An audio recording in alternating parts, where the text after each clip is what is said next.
2012, they're saying we're $36 billion. So they're saying we are far from Katrina and Sandy in magnitude. In the case of Hurricane Harvey, a spokeswoman for the company said insured losses for Harvey are so far estimated at least than $3 billion, a person with knowledge of it, early market estimate said on Monday. So estimate at less than $3 billion. And this person spoke on condition of anonymity because the industry is still assessing costs while the storm continues. So who knows? This is what they're saying. I'm sure it always is more because it's still raining. More of the levees have to be let go. More property. The water sinks and just I think it's going to be a big mess. So we'll see. But they're thinking it'll be way less of those storms. So we'll see. The Federal Emergency Management official said that they were committed to getting federal resources to Texas as quickly as possible. And the president has been hailed as being phenomenal at making sure that these resources, according to Greg Abbott, during a press conference, said that he never saw a faster response to the state of Texas from any president in recent memory. So Federal Emergency Management Agency Administrator Brock Long said more than not 300,000, but I was going to say 300. That would be a lot. 30,000 people expected to be placed temporarily in shelters after the storm made landfall. So a disaster declaration request from the Louisiana governor will likely be expedited, he added. So Louisiana still under the threat of major flooding, so that's definitely an area to watch right now. And it could be a couple more days of rain, so we're going to be watching that as well.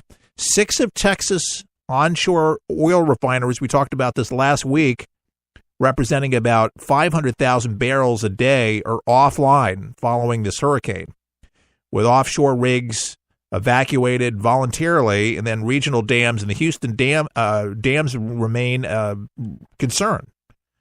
Secretary of Interior Ryan Zink said Monday, he says, we have emergency response teams on the ground, and we have emergency rescue teams as well as U.S. Geological Survey on the ground monitoring the floods. So they're kind of watching all of this. Gas prices gone up, said will probably continue going up as a result of this, but that's another issue. And then price gouging. Now, this shouldn't be. We've seen this in the state of Florida where we've had hurricanes back-to-back here. I've heard of one store that was charging $100. Was it $99 to $100? Yeah, for a case of water. I just couldn't believe. I had to re-listen to the news story. But, yeah, $99 for a case of water. So they're going to be fined heavily as a result of that. I mean, $99, get real. So I understand about making money, but man, it's highway robbery, and you don't do that. So I hope there's a huge fine slapped on any business that takes advantage of a disaster like this. Sad. Did you hear about the Berkeley protests going on? Oh, you didn't? Protesters from the poles of the U.S. political spectrum converging on yet another American city as violence erupted when left-wing protesters surrounded and attacked at least 5 right-wing demonstrators in Berkeley. It's a group of more than 100 hooded protesters with shields emblazoned with the words, "No hate," and waving a flag identifying themselves as anarchists, busted through police lines, avoiding security checks by officers to take away possible weapons. Several thousands of people had congregated for a rally against hate in response to the planned right-wing protest that raised concerns of violence and triggered a massive police presence. A hashtag Berkeley police have stood down, a sea of black masks as far as you can see. This is what was not supposed to happen, but it did happen. Berkeley Police Chief Andrew Greenwood defined how police handled the protest, saying that they made a strategic decision to let the anarchists enter to avoid more violence. Greenwood said to the Associated Press the potential use of force became very problematic given the thousands of peaceful protesters in the park. One anarchist arrived. It was clear that there was not going to be dueling protests between the left and the right, so he ordered his officers out of the park and allowed the anarchists to march in. But it got worse. 5 assaulted, and it just got out of control. Separately, groups of hooded, black-clad protesters attacked at least 4 other men. They were peaceful protesters, by the way, and near the park, kicking and punching them until the assaults were stopped by police. The assaults were witnessed by the Associated Press.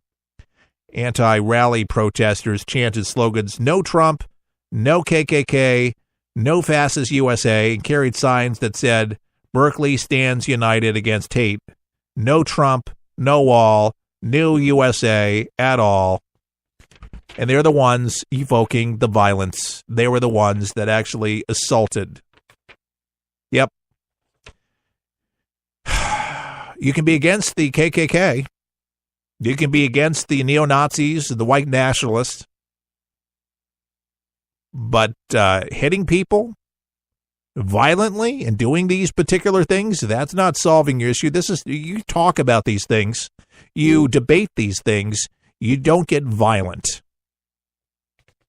As much as I don't like the hate that's being spewed by those groups, they have a right to be able to say what they say because of their First Amendment. First Amendment's for everyone. It protects all of us, the freedom of speech, and if you don't have that, you don't have nothing. They can't have it both ways. There was a time where Berkeley actually stood for those things. And unfortunately, they don't, and violence should not have any place in the public square. Maxine Waters, here's another crazy story. Representative Maxine Waters of California. What's she saying? Well, because Donald Trump pardoned Joe Arpaio, the sheriff, that Trump and the sheriff, they're both racist. She's issuing a stern point of view on Sunday after it was announced that President Donald Trump pardoned Arpaio, the sheriff, and she wasn't happy about it. So Waters on Twitter, she says, "I'm not surprised Trump pardoned racial profiler Arpaio," I guess that's his name, Arpaio, okay, white nationalist, KKK, and Duke celebrated Trump's election, so dumped all the KKK, all the white nationalists, and all this into the pardoning of Joe Arpaio. Thank you, Maxine Waters, for again fueling racism. Because that's exactly what you're doing. Because the sheriff gave bologna sandwiches, it did not give gourmet meals to illegal immigrants, then somehow he's got to be racist. And by the way, Barack Hussein Obama pardoned over 2,000 people, Maxine Waters, and a lot of them were terrorists. Remember Rivera? Excuse me, it wasn't Geraldo, but Rivera, the terrorist from Cuba that set bombs off in New York City, pardoned him. Pardoned plenty of people around the country that did not need to be pardoned, but he did. Pardoned more people than any president in history, by the way, Barack Obama. And why do you pardon somebody? Like criminals that have terrorist ties. Well, Barack Obama did. And they're out on the streets again and being celebrated. This man, this sheriff, all he did was to try to keep his community safe. One of the controversial stories was that he had one of the, and as the left likes to point out, there was illegal female that was pregnant that was handcuffed.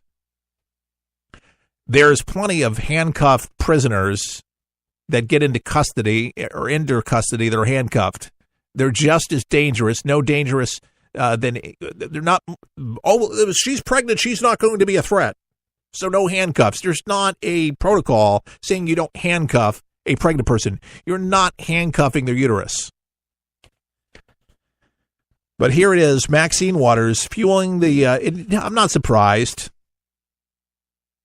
I'm not surprised that this is Maxine Waters. She gets on Twitter. She says, "I am not surprised Trump pardoned racial profiler radical profiler because of cracking down on illegals in his state.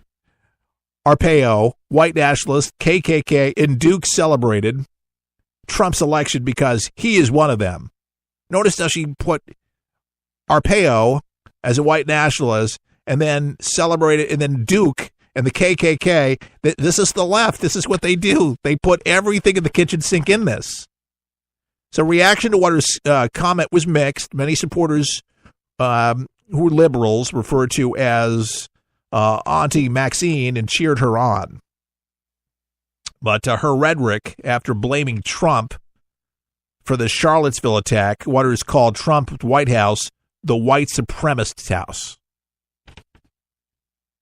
She says Trump refuses to condemn white supremacists. Lady, do you not even listen to any of the speeches of Donald Trump? He's condemned it. She continues to say that he's refused to condemn white supremacists and terrorists who show up in Charlottesville. Is he sending a signal? We must be careful. She needs to step down. This is just preposterous. That's Maxine Waters for you. Fueling the flames of hate. Again, all us deplorables must be KKK, white supremacists, white nationalists, homophobes. They're not mentioning Islamophobes. They're not doing it right now. But you're in that too, because depending on what happens, what goes on, you're going to be there.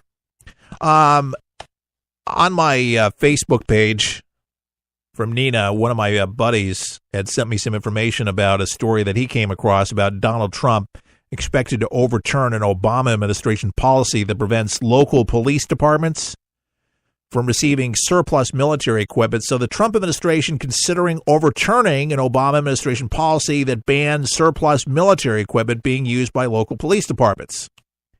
Now, the policy change would allow police departments around the country to utilize excess military equipment such as armored vehicles, high-caliber weapons, grenade launchers, all of these things into, bad gang-ridden areas, which some of these gang-ridden areas are definitely armed better than the police. Attorney Jeff Sessions is expected to address this on Monday, so we'll see what happens today sometime. So there's this equipment sharing program known as 1033 program. So you may want to query it to keep up with it under the National Defense Authorization Act. In 1997, was designed to help local law enforcement agencies with drug investigations, according to USA Today. The program was later expanded to include all local law enforcement operations. Obama shut it down.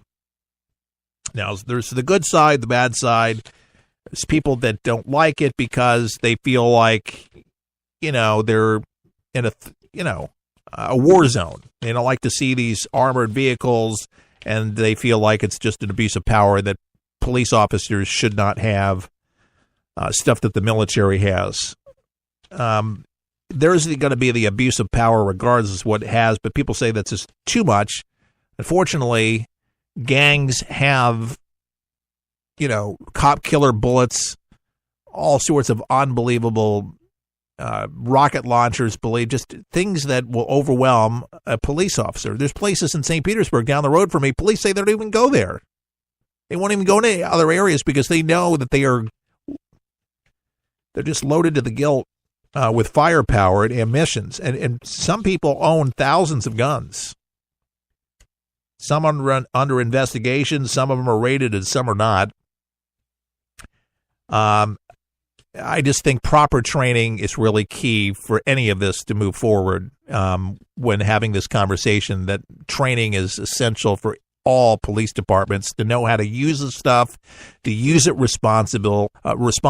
And if the governor orders such maneuvers, there better be strong oversight on any of this stuff for the situation. But given the climate of terrorism in our country and that reality, and then with heavy gangs that have abilities to be able to just mow down police officers or just mere citizens, they must have the firepower to be able to keep up with it, to be able to protect citizens. So to me personally, I'm for it. I understand